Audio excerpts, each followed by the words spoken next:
Perfect. All right. Hello, everyone. It is great to be back. Um, so today the topic will be performance psychology and mental performance. And then the focus will be imagery and self-talk. A little bit about my background. I have an undergraduate degree in exercise science and as well as Spanish. And then I minored in psychology. And then I went to the University of Tennessee for grad school and studied sports psychology. I prefer to call it performance psychology, and I'll tell you why. And then worked a little bit with the military in the performance psychology field.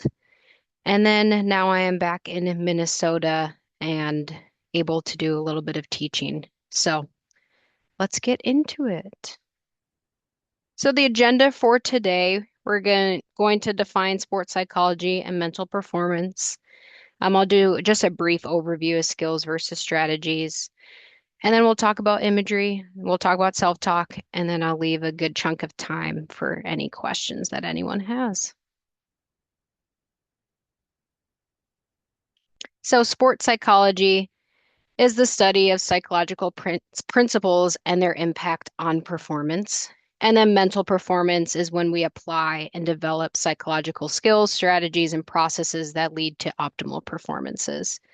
The reason I don't love sports psychology is because so many of these skills can be applied if you're not an athlete. We all perform in different ways, and we want to have optimal performances and whatever that is. So it could be you're a musician, an actor, actress, a coach, even going into an exam. We have so many performances throughout our days, and it's not always has to do with athletics or sports. So when I talk about these things, I really try to add in those examples too, where we're not just talking about football, baseball, but other performances that we run into on a day-to-day, week-to-week basis. So performance psychology is my go-to there. Skills versus strategies. So I think this is the best way to kind of break up performance psychology and learn about the different nuances. And so skills are the individual abilities that a performer possesses. So this could be concentration, motivation, confidence. You'll find that some people can just be natural at these things, maybe pretty natural at being confident, but maybe not so much with the motivation. And some people really have to work hard. So there's always skills that come easier to us, and then ones that we really have to hone in on that and find ways to build that skill. Strategies. So those are specific techniques or plans used to apply skills. So relaxation could be one to manage anxiety, or you can use goal setting to establish a plan for practice, for performance, for going into an exam. So there's different strategies we can use to hone in a specific skill. So skills are the mental building blocks, and strategies are how we construct them into a framework for performance. So we use strategies to build the skills. So here's just some more examples of skills: confidence, concentration, and focus. And when we talk about concentration and focus, it's not a lot of times you'll hear just concentrate or just focus, but there's so many things you can concentrate and focus on at a given time. So it's being able to focus on the right thing at the right time. Motivation, arousal regulation. So this means, am I too amped up right now? Am I too calm right now? And getting into that zone that you want. Self-talk control. We all have that inner dialogue, but we want to make sure it's giving us the emotions and the outcome that we want in a performance. Emotional regulation. This kind of ties in with arousal regulation, but when we go into a specific performance, we want specific emotions. Some performances you want to feel calm, happy, some confident. Some performances you might want to feel angry. So being able to regulate those emotions and hone them for the performance that you want. Another skill is imagery, and then mindfulness. So strategies. Some of you may have heard of SMART goals. There's also another framework called WHOOP goals. Pre-performance routines. These are really common with basketball players for sure. When they're shooting their free throw, you might see one player every time they go up for a free throw, They dribble the ball 3 times, spin it backwards once, take a deep breath, and shoot. So, a lot of athletes, a lot of performers like to have that pre-performance routine. When I worked with the military, we actually went out to the range where they did marksmanship. And that was one thing we talked about, having a routine before every shot because you want to get into that right zone mentally so that you can have those consistent performances. A lot of times, consistent pre-performance routine leads to a consistent performance. Imagery, training, and scripts. So some performers really like to have a script that they go off of before they go into a performance. There's positive self-talk techniques, cognitive restructuring. So this means changing your thinking in a way that's helpful for you. Relaxation techniques. Maybe you've heard of progressive muscle relaxation, just deep belly breathing or diaphragmatic breathing. Box breathing is another great one. Focus drills, and then simulation training with a lot of those kind of virtual reality goggles. Simulation training has been on the rise, and some performers really like that. So, imagery. Imagery is just a mental rehearsal technique, also known as visualization, where athletes use all their senses and performers use all their senses to mentally practice skills, strategies, and scenarios to improve performance, confidence, focus, manage stress, and then they do this by activating similar neural pathways as the actual performance for enhanced real world execution. So diving a little deeper on that last part, there is this mind body connection for sure when it comes to imagery. So one example I really like to use, scientists were looking at this downhill skier. So with downhill skiing, there's a route that the skier goes down. So let's say they're prepping for an Olympic run. They'll go out to the course and they'll be able to practice that run multiple times before they actually compete. So what they did is they had the skier just sit in a chair. They put electrodes on her legs, they put it on her head to track the brain activity and track the muscular activity. Then they asked her to visualize, okay, visualize the run that you're about to compete in. And as she was doing it, the scientists could see, the researchers could see that they could tell what turn she was on because while she was visualizing her run, those muscles, those parts of the muscles and parts of her brain were activating. So even though she's not actually doing it, sometimes we're able to trick our brain into thinking that we are performing a skill to a certain extent. And this is super powerful because, especially with a high demanding physical task, we can't just go out and do it over and over and over and over again. We'll get too fatigued, our bodies will get too fatigued, but we can use imagery to run through things and kind of trick our brain into thinking, oh, I'm actually doing it. And we're able to rehearse and get those mental reps, and which helps us build a better performance. You'll find so many different performers talk about using imagery. And it's not just about, like I said, athletics. You can use it before going into an exam. You can use it before giving a presentation, just running. I'm sure some of you have probably done that before a presentation, running through the presentation, thinking about what the environment's going to look like. So we can use that imagery to build that confidence and feel prepared and feel like we've already done the task maybe before we've even done it. Another great example I like to use, I think we all can relate to this, but just think about a time you've had a dream where you woke up and you spent maybe the first half of that day having to remind yourself that that dream didn't happen. Maybe it was a crazy accident in the dream, or maybe somebody really wronged you in the dream. But I feel like we've had that experience where it was felt so real that we have to remember, oh, that didn't actually happen. That was just a dream. But because it was vivid, because it felt so real, our brain thought it was. And that's how powerful imagery can be, especially when we make it detailed. And I'll talk about the concepts of it on the next slide.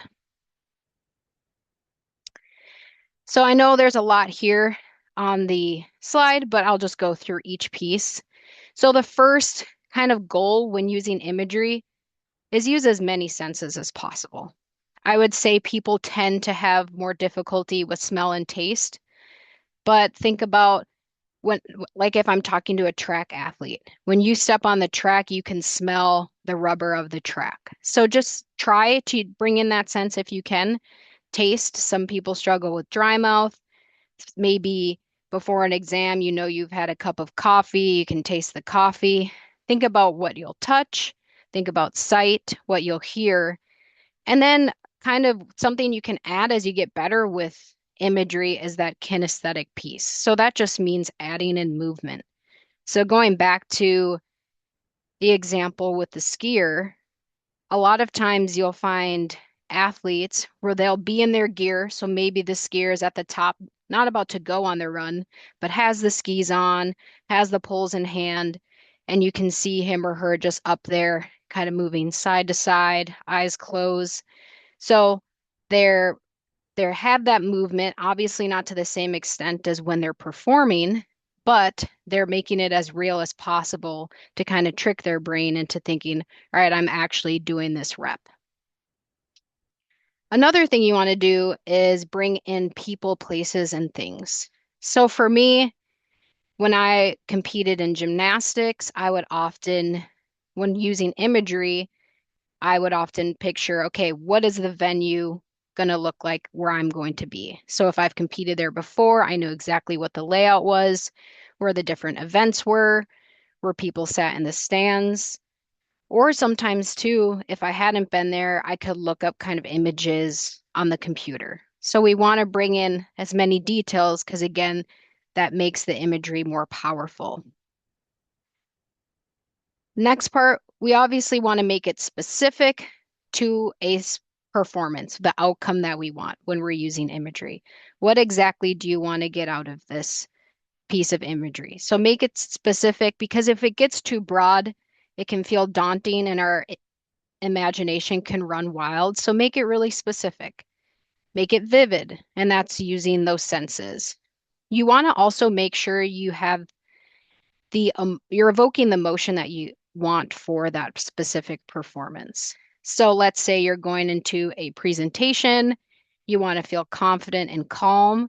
You're able to imagine a scenario where, okay, what's something I can imagine right now that helps me feel calm, that helps me feel confident. So figuring out what emotion you want and then having an image in your head that can get you that emotion. You want it to be purposeful. So some people, they can get caught up in starting the visualization and then the ending is the outcome that they didn't want. So maybe if it's a baseball player, they ended up striking out when that wasn't the goal of the imagery. So we always want it to end in something positive. My kind of caveat for this is you can use it for contingency planning. So let's stick with baseball. Let's say you're a baseball player and you tend to perform poorly when you get your first strike. So you know that you run into that situation. You can use imagery to put yourself there. Okay, I just got a strike. Now I'm going to figure out how I can regroup so that my next swing is more purposeful. So we can use that imagery to contingency plan. For an exam, maybe you know that if the first question you hit, if it feels complicated, you tend to get pretty anxious. So you can use imagery, all right? If that happens, here are the ways I'm going to calm myself down. And then make sure when you're finishing that visualization piece, it's a positive outcome. So for the baseball player, they see themselves hit the ball in the next swing or the third swing. You always want that positive outcome. But if we know that we run into certain things that get us flustered or anxious or nervous, we can then use imagery to figure out how we're going to get out of that. You also want it to be clear, which goes with the vividness, so making it as clear as possible. And then again, controlling the image. So like I said, sometimes our imagination can get out of hand, and that's when you can slow the image down too. You can make it slow motion to make sure you're getting exactly what you want out of that imagery.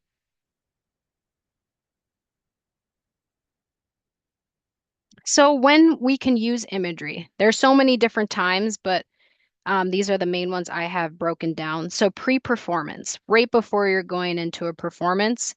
And my biggest suggestion here is don't change anything.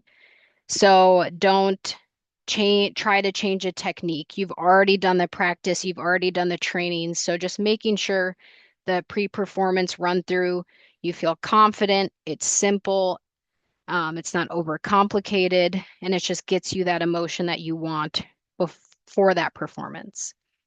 We can also use it post-performance, so as a reflection tool. And this is where we can go back to that caveat that I said. So maybe you found that you got too anxious, you let it get in the way, and you feel like you didn't do well with the questions on an exam.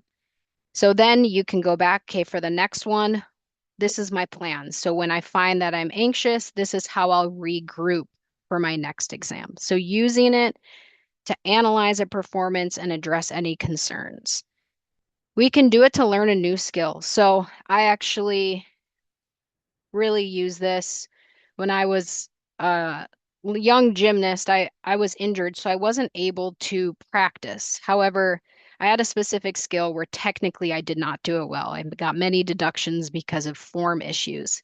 And because I couldn't practice it myself, what I would do is I would just look up YouTube videos of people performing this skill correctly. And then I would imagine myself doing that. And I truly believed it helped because I was pretty quickly able to fix it once I was able to return to sport after my injury. So I think it can be so powerful. And this is where you might need to really slow down the image. Um, and you'll find with all of these things too, it's just going to take practice. So it can get frustrating when your imagination gets out of control, or you feel like you're not able to make it vivid. Just take it one step at a time, trying to add little pieces each time you use that imagery to try to make it as clear and controlled and vivid as possible. You can use it to address energy levels. So, and then this kind of ties into with the next one for evoking those emotions. So let's say you're going into a presentation and you don't want to use your imagery to visualize yourself doing the presentation. You just want to use it to get into a specific emotion. So if I want to feel confident, maybe I'm just using imagery to go through different times in my life where I felt confident or where I succeeded at something. Maybe if you want to feel calm, like going into an exam, you're thinking about a favorite vacation spot, or maybe being around your family or your favorite people or a pet. So it's not always about visualizing the specific performance, but it can be just visualizing something that gets the energy level or gets the emotion where you want it to be. An example is too, sometimes, a lot of times performers can be too amped up, but sometimes they're not amped up enough. They are going into a performance like maybe a heavy squat where they really want to feel amped up. So they might visualize a situation where somebody really made them mad to try to get that emotion. So there's no right or wrong emotion. It's just what it means to you and just having those images um, and that visualization to get you to that emotion. One other way to use imagery that I didn't put up here is if you are injured. There's a lot of research where people are using imagery to just visualize the specific body part healing or visualizing blood flow to that specific body part, and or even calming relaxation imagery, because a lot of times what we find is when someone's injured, all they do is think about that injured area. And oftentimes when you think about an injured area, you're tensing it. And when you tense it, it restricts that blood flow and it doesn't allow that area to move naturally and to heal as quickly. So we can use that imagery to kind of calm ourselves down, to trust that our body is healing itself as it should. A lot of physical therapists like to use imagery and teach it to their patients to help them at least just calm down and let that body part be more relaxed. So there are things called imagery scripts, and these are so specific to the performer and the specific performance. So on the left, we have just kind of a checklist for someone like me to help an athlete or a performer come up with an imagery script. So just getting details. It's important to know how often someone has used imagery. Do they feel pretty confident in it? And then what exactly do they want this for? Is it a competition? Is it for training, learning a new skill? Is it for before or is it for after as a reflection? Or even using imagery during if you're able to. Like, for example, that could be maybe a marathon or a half marathon, a longer event where you're able to use imagery during. We want to know why this person wants to use this imagery or what the main purpose of it is, because again, we don't want it to feel like it's too much for them to handle. Maybe just focus on a specific skill or a routine.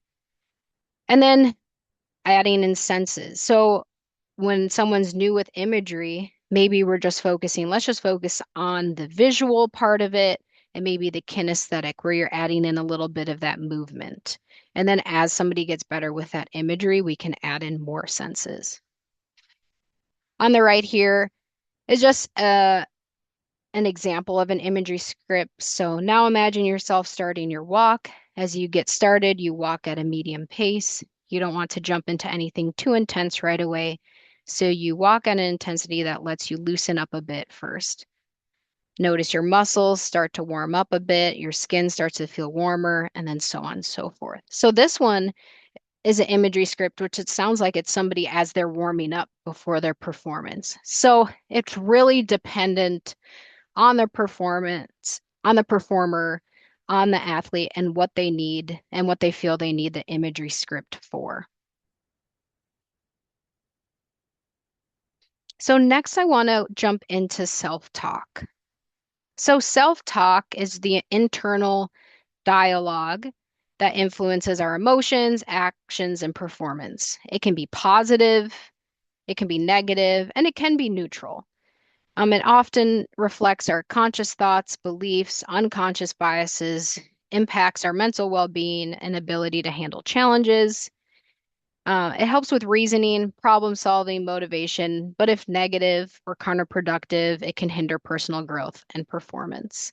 We all have that inner dialogue. Maybe we're aware of it. Maybe we're aware of it at certain times and not at other times. But when it comes to performances, it's important to understand how our thoughts impact our emotions and our behaviors and what we can do to get the result and the emotions and behaviors that we want for that performance. So, some common types of negative self talk. Catastrophizing. So, always expecting the worst case scenario. As I read these two, you might feel like, oh, that's me, or you may know somebody who struggles with this. But so for catastrophizing, so someone who's always expecting the worst case scenario. I didn't get that job, my career is over. Overgeneralization, viewing a single negative event as a pattern. I failed one exam, so I'm bad at everything. Personalization, blaming yourself for things outside of your control. If my partner is upset, it must be because I did something wrong. And then labeling, using harsh labels to describe yourself. I'm a failure or I'm not good enough. So the reason I just want to talk a little bit about negativity bias. So this is innate in all of us as humans. We tend to we have this tendency where we see negative things and notice negative things more than we do positive. And this comes back to kind of the caveman days where it was all about survival. You know, we needed to make sure that woolly mammoth wasn't going to attack us. We needed to make sure that we were getting enough food, that we had shelter, that we could stay warm during the winter. So our brain needed to know about the dangers around us. We still have that. We're safer now, but we still have that. And it's kind of heightened too with social media, with the news. We're surrounded so much by negative things and our brain holds on to it. And obviously we want to have that negativity bias because if we're in a situation that's life or death, we want to make sure that we notice that situation and we're able to fight or flight, whatever it is. But we oftentimes take negatives, really hold on to them, and not even notice positives, recognize them, or put any weight to them. So we all have this negativity bias, some people more heightened than others.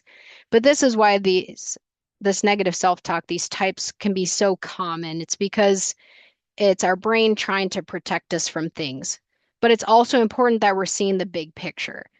So really the two questions that or the two kind of scenarios to combat this is one, what evidence are you missing? So if you're a catastrophizer, I didn't get that job, my career is over.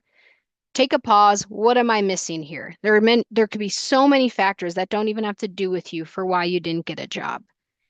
And then overgeneralize, or let's say the personalization.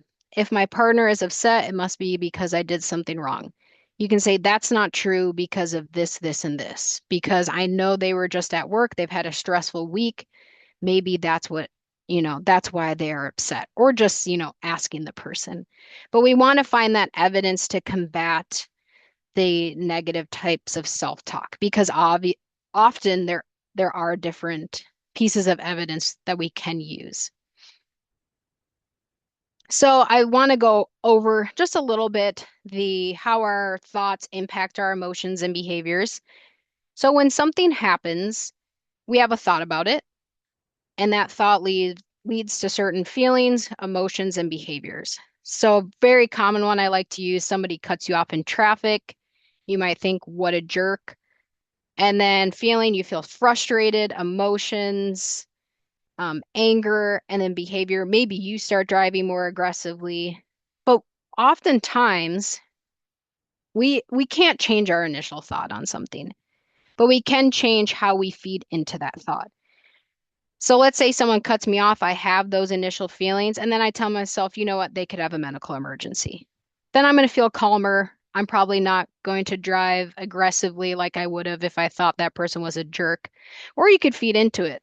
I'm sure we'd know or have heard of people who would go and then cut them off and get more angry and sit in that anger for the next hour or so. So we have these thoughts. The initial ones, they're hard to change, but we do have control over how we feed into those thoughts.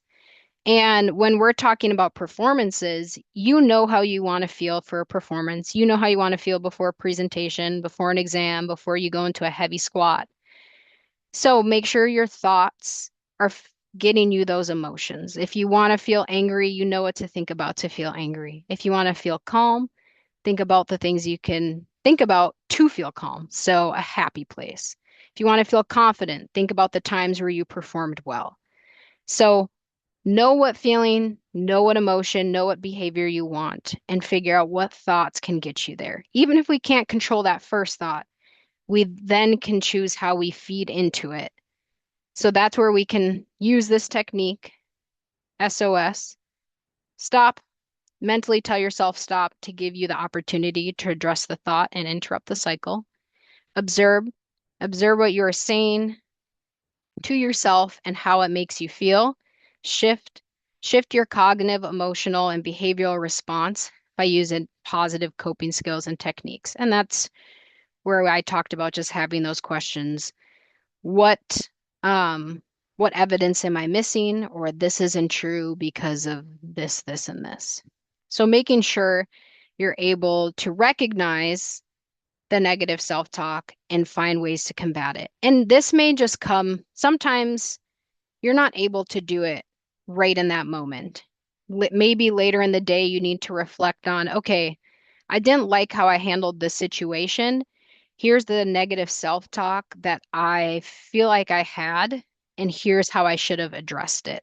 So first, we need to be aware of what's going on in our heads before we can address anything. And that's where you can use journaling to help figure that out. You can talk it through with somebody. And then the goal is to be able to recognize it in real time, to be able to stop yourself from getting into that cycle, to refresh, and then find those pieces of evidence that go against that self-talk that you have. All right, so that's all I have for everybody. And now I know I'm sure there's a lot of questions, so I'd love to hear them. All right, perfect. Let's go into the questions. Elvine, you're first. Go ahead and activate your microphone. Thank you, Dr. Lambert. Thank you, Miss Taylor. I'm really encouraged and blessed by the presentation. I mean, it's very rich. And if I can rephrase the topic, I will say at my own level, the power of the imagery or the power of visualization. That's so interesting. And my point of view is that it doesn't only work in sport, it works for anything. Like we in leadership, we do a lot of public speaking. Take, uh, uh, we have to speak to people. We have to address people, crowds at times. It's the same thing. That's exactly what we can do to do it well. And somewhere you were talking about your example, how you can go on YouTube when you have a performance, something, and you don't feel like you go on YouTube, you see someone performing it, doing it excellently, and then yes, it's exactly the same thing everywhere. Sport, leadership, everything, everywhere it works. And concerning that, you gave an example about the power of visualization. You took the example of someone with a wound, visualizing the place, the part being healed. Yes, it does. That is like I won't say it's like magic, but that's something that is really effective. The power of thinking, the power of visualization, and I think somehow that is even the way some of those Pentecostal pastors, sorry for mentioning it, proceed during the healing sessions. So to me, this course or this class, it can be expanded to a lot of areas in life. So that was just a commentary, not really a question. And to appreciate, I really enjoyed the session. Thanks. Thank you.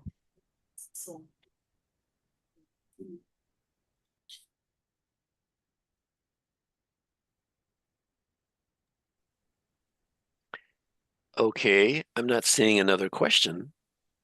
Anybody have a question in chat or you want to raise your hand?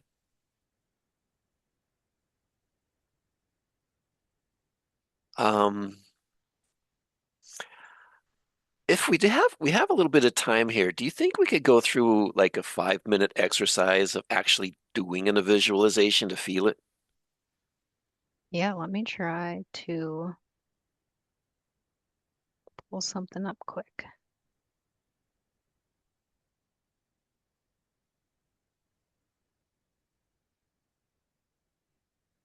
I use visualization all day long.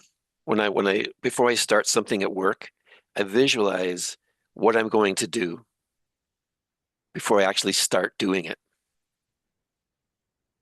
I am the same way. And then I think a lot of times we don't even recognize that we do that too. I think people when you bring in imagery and you talk about visualization, sometimes so many people don't recognize, oh, I do this a lot. I just haven't, been purposeful, like I need to do this for this specific performance, but I do use that, imagery in many different ways. No, visualization is like different from when you're playing chess and you're looking at all the possible moves out there and you're thinking, okay, which of all these moves is going to be the best move? And then you make that move. That's a different type of visualization, right? Yeah, and I mean, y yes and no, because you still could do that, in different athletic feats or in different performances. So when it just depends on, is this right before a specific performance? Or let's say you're talking about a quarterback, they would may want to do that same thing where they're thinking about, okay, what are the different outcomes that could come with this next play? Or they might just want to think about, this is the play that my coach has drawn up for me, and this is how I'm going to execute it.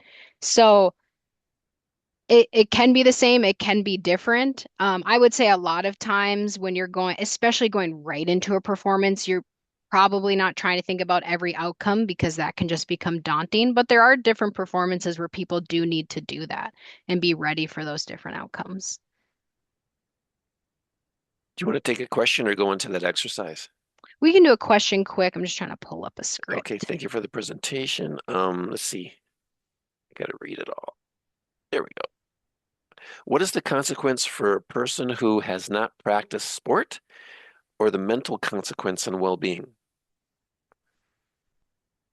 I would say, is there a consequence for not practicing the sport? No, I mean, in the terms of a bad consequence, I would say no. I think no matter what, whether you've done sports or not, everybody has performed. Everybody has performances where you feel like you haven't done well. Everyone has performances where you're proud of them. And it's just figuring out how can I use this skill in order to get whatever performance I want. And it does not have to be sport. And it is okay that, people haven't done sports. There are so many people out there. It doesn't mean you're not a performer.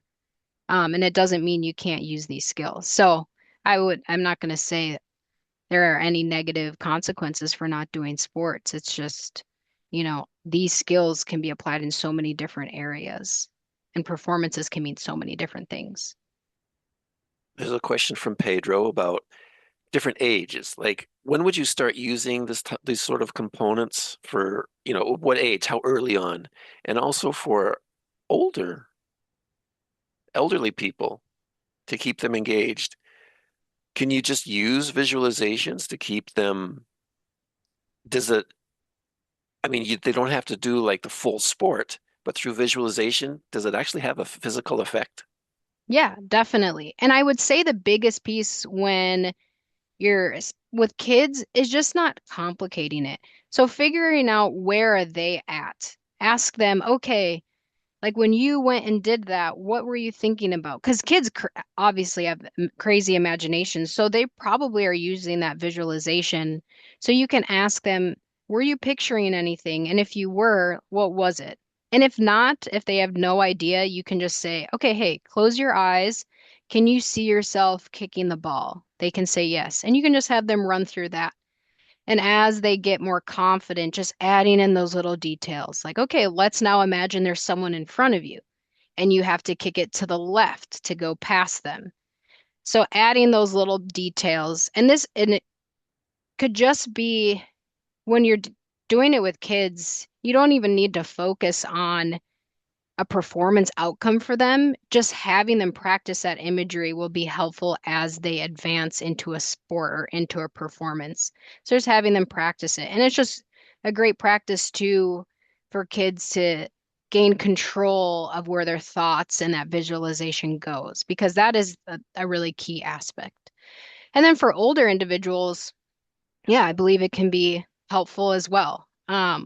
Again, just making sure it's not something that's being overcomplicated, especially if they're newer to imagery. So always just figure out where people are at and then slowly kind of add in those different aspects that I spoke about. Quick question here from Ngana. What is the difference between pre-performance and post-performance?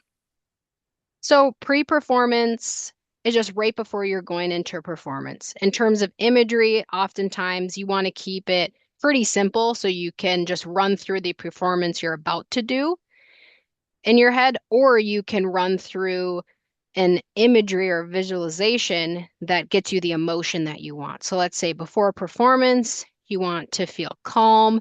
So you're just there, closing your eyes, imagine yourself on your favorite beach, hearing the waves, hearing the wind.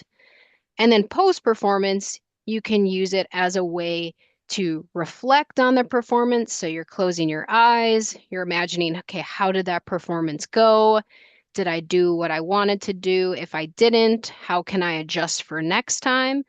Or maybe the post performance is also a pre performance. So, like as a gymnast, I might have just gotten done on beam. I'm maybe feel anxious about how that went, but I'm about to go to bars. So, post performance for beam, I'm using that imagery to calm myself down for bars, or I'm then calming myself down and imagining myself before that bar routine, what that bar routine is going to look like. Let's see. Arnaldo, did you have a question? Did you want to raise your hand? Arnaldo? Okay, I don't see a response there. Well, my sport is disc golf. So when I step up to make a throw, I can sit there and visualize the throw. But what I do is I actually start moving my body at the angles that I need my body to move it, and I start feeling the angles. So before I throw, I have the angles that I'm going to throw that disc. Hmm. So I'm using visualization with my body to physically visualize the feeling of making that throw. Yeah. And that's where that kinesthetic, imagery comes into place. And I think it's so powerful. You will see hockey players, they'll sit on the bench with their stick. And at first you'll look at them and you're like, I have no idea what they're doing. But then you can tell by how they're moving their stick. Their eyes might be closed, but you can tell they're imagining a play. So it is just that little bit of movement, especially right before. Like when I golf, I do the same thing. Swing once. If it doesn't feel right, I'll typically take a step back, step forward again, do it again, and then just feel that natural feeling, with my body, imagining myself hitting that ball, and then I'll step up to do it. I would say that's the most powerful imagery is the kinesthetic when you can add that movement in with it, especially if you're already out there like on the course in the environment. The first time I saw imagery was long ago during the Olympics when those bobsled teams Hmm. would be sitting there like shaking around in their bobsled, and they were like visualizing something, and that's the first time I had seen it used. Yeah, and that's where when I kind of talked about how important the mental reps can be. So I don't know if anyone's seen Cool Runnings, but the Jamaican bobsled team, obviously they spent most of their time not actually, doing the run. They're in Jamaica, they don't have ice. So what they had to lean on was that imagery and using that kind of kinesthetic movement in order to make it as real as possible. So when they got to the, venue to actually perform it, they had as much confidence as they could. Because there are some sports where you don't get to practice as much as you'd want to, maybe due to the environment. So having that mental or that imagery to fall back on can be crucial.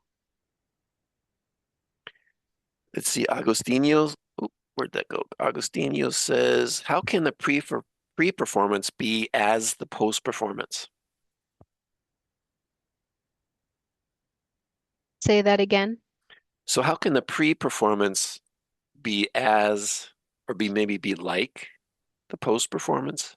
Yeah. So let's say your pre-performance imagery is just you running through that. So let's say it's a free throw in basketball. You run through a free throw in your mind exactly how you want it to go. Then you did the free throw, and then post-performance, you reflect on it, and it's exactly as you pictured it going before you even did it. So that's where it can be really similar, is you have that imagery, you do the performance, it goes exactly like how you imagined it. So when you reflect on it, you're like, great, I was good to go. I did exactly what I wanted, which that means your routine, your approach, your emotions, your mindset is probably exactly where you needed it to be in order to hit that performance. But sometimes it'll be different. You imagine you run through a visualization beforehand, you do the performance, it is not what you were expecting. So then you can visualize it at the end and figure out, okay, where do I need to adjust for next time? A lot of times the visualization, you can't see exactly what you're going to do because if you're like in playing football and you're going to be moving that ball around with your feet, you don't know exactly, you can't plan ahead what that's going to visualize. You have to react in the moment. Hmm. So you have to sort of visualize where people are and react in the moment. So it's a very fast visualization, right? Hmm. Yeah. And sometimes, like I said, it's not about you seeing the actual skill. It's just about you getting into that mindset you need to be in.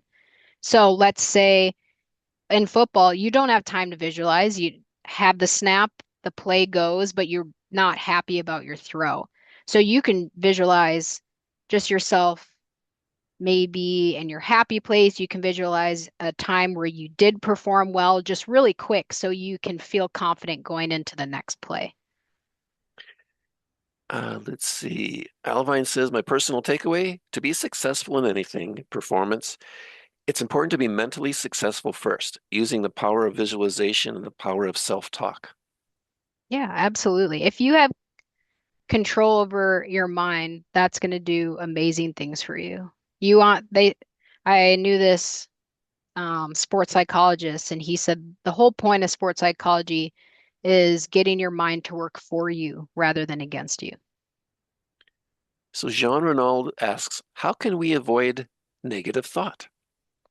So I would say don't worry about avoiding that initial thought.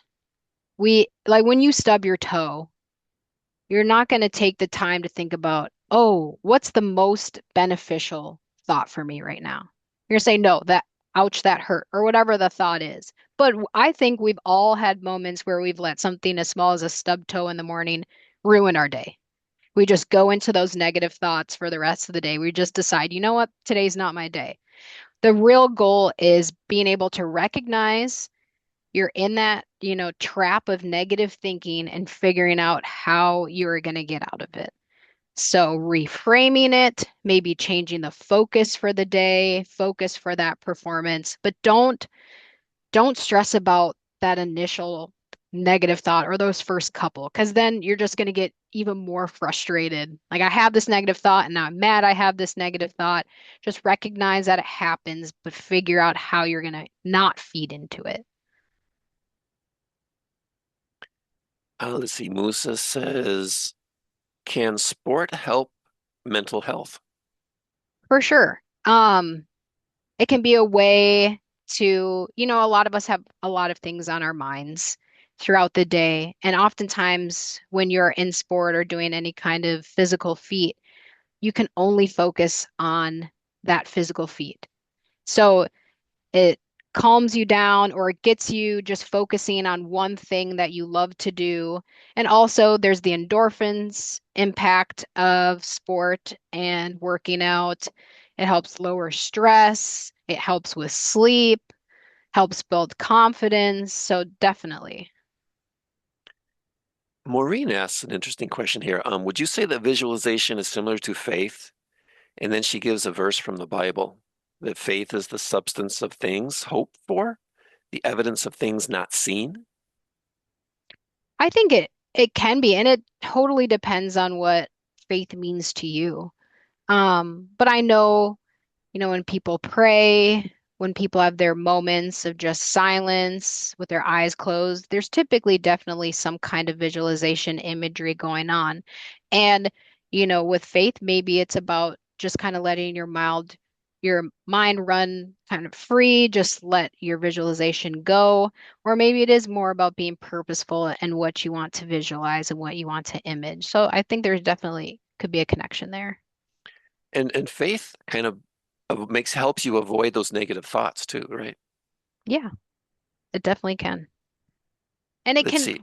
when Okay. we talk about those types of negative self-talk too, when you personalize things, that's a lot of people get in the way where it's like, oh, I must be like really bad. I'm a failure.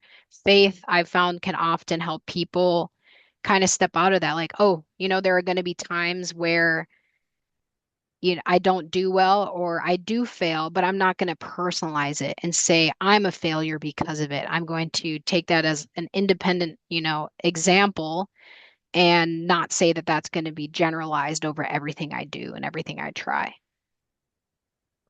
Agustinio has a question. What is the importance of imagery in pre-performance, and what can be the consequences if the pre-performance does not match with the post-performance? And this is when it's so important.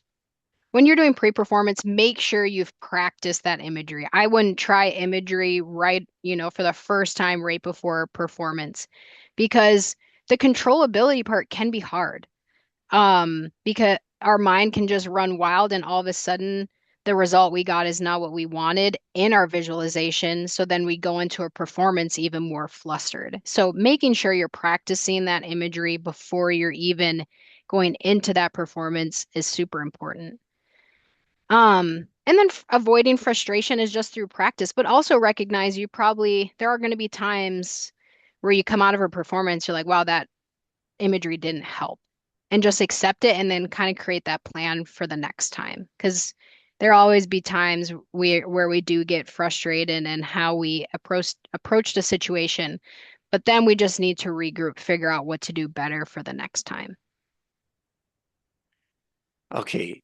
Ngana is going to bring up what is the relationship between mind, emotion, and body?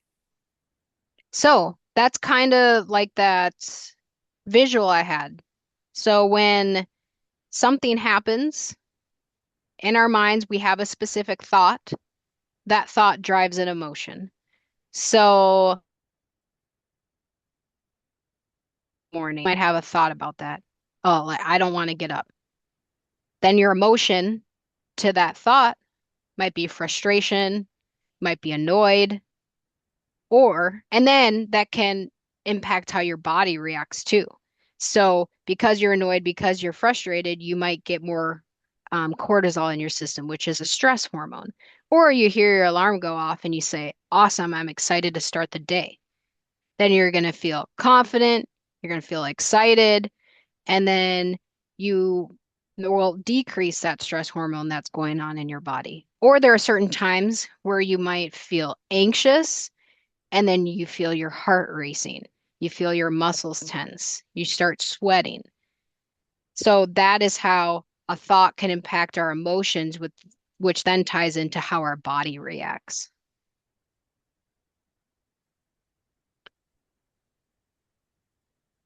Yeah, I wanted to go back and have you talk a little bit more about the emotional regulation during imagery. Can you kind of repeat some of those things you said? Yeah, absolutely. So with any my biggest advice for people with any performance, so let's take a presentation. Think about the emotion that you want to have when you're giving a presentation. So for me, I would say I want to feel confident and I want to feel calm. I want to feel confident because obviously I want to come off as confident, like I know what I'm talking about, and then calm because I don't want to just start rambling and freaking out and getting all sweaty. So those are the two I want to have, confidence and calm. So what I can do is think to myself, okay, what can I imagine where I feel confident and where I feel calm? So you can think of maybe different performances. Maybe I've given a presentation in the past where I felt really confident and I felt really calm. So I can run through that imagery. Maybe it's before I go, like, let's say I really like to work out. So typically when I go into a workout, I do feel confident and calm. So I think about that. Or maybe it's a different performance that I've had in the past where I felt confident and calm. Or it could be two different things you image. Maybe one for confidence. I felt really confident when I did this back squat. So I imaged that. And I felt really calm when I went on this vacation to Utah. So I think about that. So the goal is figure out the emotion you want and then figure out what can I visualize to get that emotion. And it might not need to be this whole, script that you go through. It could just be a sentence that you tell yourself that flashes an image in your mind. You know what that image means to you, and it evokes that emotion that you want. You know, I don't know if you know about Karsten Warholm, Yeah. the 400-meter hurdler. Mm-hmm. Have you ever seen him before the race starts where he's slapping himself and yelling and just getting himself super focused? Yeah. What's going on there? Is that visualization? What is that emotional regulation? What is that? It's for sure emotional regulation. I'm not sure if he's purposefully like visualizing anything. And I haven't heard. I'm sure he probably does talk about it. But for him, what he needs to do is get amped up. Like that's what he knows he needs to do before that event. 400 meters fast, it's kind of all out. So what he needs to do is to get amped up before it. And I know I talked about this last time too. I like to see it on a scale of 0 to 10. 0, you're asleep. 10 is the most amped up you've ever been. For him, for that event, he might want to feel that 10 out of 10 or a 9 out of 10. So that's where he's getting himself. For me, like when I was a gymnast and on a balance beam, if I'm a 10 out of 10, I'm falling off because I'm just so amped up. I'm not controlling myself to stay on that 4-inch wide beam. but I still want to feel somewhat amped up, so I might want to be a 7 out of 10. So I have to figure out how I'm going to get there and what I need to do. And maybe it's visualizing an imagery, or maybe it is, some kind of pep talk I have with a teammate or with a coach before I get up there. Let's see. Pedro asks, some young athletes experience accelerated physical growth compared to their performance levels. What sort of recommendations can you give for that? This is kind of apart from imagery, but you know. Yeah, no, absolutely. So this is actually super important. And really, when it comes to, kids and adolescents, it's just keeping that confidence for them because there's so much comparison that they can have with their teammates. There's so much comparison they can have just online with other people and other athletes and other performers.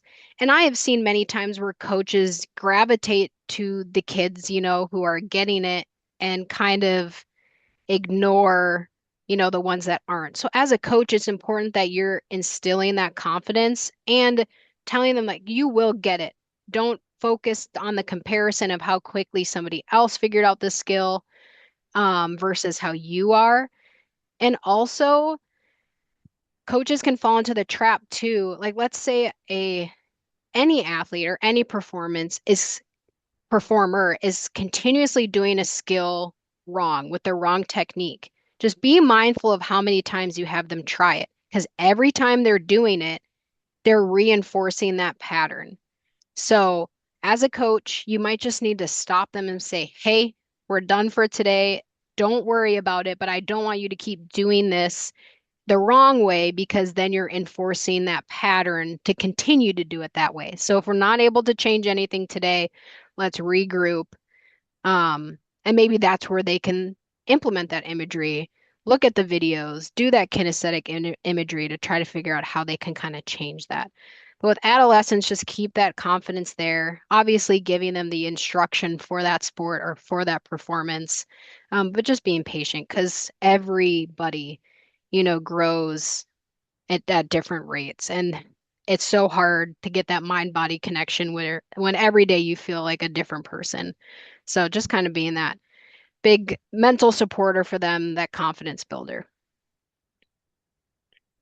All right. Yaw asks, how much time will we have to reverse negative imagery? That is the negative impacts. So let's say you have negative thoughts and negative imagery. How much time would it take to actually reverse that? Yeah. So in the moment, it really depends on how advanced you are with imagery. And it depends on how complicated the task is.